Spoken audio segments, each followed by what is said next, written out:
ঘৰৰ ওচৰতে বিয়া হৈছোঁ যদিও ঘৰলৈ যোৱা যে একেবাৰে কম হয়। ঘৰৰ পৰা মায়ে বৰকৈ মাতি আছে লগে ভাগে ভাত এসাঁজ খাবলৈ বুলি। আমাৰ ছোৱালী আজি 10 মাহ সম্পূৰ্ণ। তাই ফটো মাৰি দিছোঁ, কিন্তু বতৰটো আজি অকণমান বেয়া কৰি আছে এইখিনি সময়ত, সেয়েহে ফটো ভিডিঅ' বৰ ভাল নাহে। এতিয়া ঘৰলৈ যাবলৈ হ'ল নহয়। এয়া দেখিছে দেউতাকৰ লগত কিমান উৎপাত কৰি আছে। এয়া দুইজনী ছোৱালী চাওকচোন। ঘৰ আহি পালোহি, এইফালে মামাকো আহি পালেহি হোষ্টেলৰ পৰা। মামাকৰ ঘৰ বুলি ক'লে সৰু ল'ৰা ছোৱালীবোৰে হওক বা ডাঙৰবোৰে হওক এনেও মনত বহুত ভাল লাগে নহয় জানো। দুপৰীয়া ভাত সাজ লগে ভাগে খালোঁ। গাহৰি মাংস আছিলে আজি সাজত। দুপৰীয়া ভাতটো খাই পেলাই অকণমান ওলাই যাওঁ বুলি ভাবিছোঁ। আৰু এইখিনিতে মায়ো এপাক ক'ৰবাত যাব লগা আছিলে, কাম এটা তালৈ গ'ল। আমি অকণমান ওলাই আহিছোঁ খোজকাঢ়োঁ বুলি।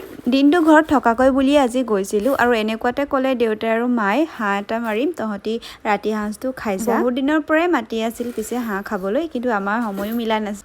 এইফালে পাকঘৰত দেখিছে ডাঙৰ ডাঙৰ জাহাজী কল এথোকা কাটি থৈছে, আৰু এইফালে চেনি কলো আছে। পিছে মোকো এথোকা দিলে দেই।